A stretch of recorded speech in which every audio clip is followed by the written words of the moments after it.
বিসমিল্লাহ। প্রথম প্রশ্ন হলো, গীবতের শাস্তি কি এ সম্পর্কে জানালে উপকৃত হব। গীবতের শাস্তি কি?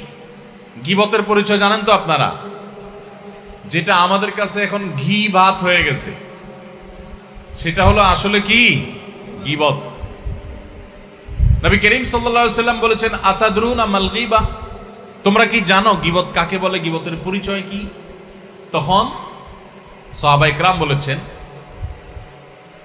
আল্লাহ রাসূল সাল্লাল্লাহু আলাইহি সাল্লামের উপর ন্যস্ত করেছেন উত্তর দেওয়া। তিনি নিজে উত্তর দিচ্ছেন যে গীবত হলো যিকরুকা আখাকা মা ইয়াকরাহুহু, কোন ব্যক্তির পেছনে, তার অগোচরে, তার অনুপস্থিতিতে এমন কিছু বলা যেটা তিনি শুনলে মনে কষ্ট পাবেন, এটার নামে কি? গীবত। তাহলে গীবতের জন্য কাউকে বদনামি করা, সে অর্থে বদনামি করাও জরুরি না। শুধুমাত্র কারোর পেছনে এমন কিছু বললেন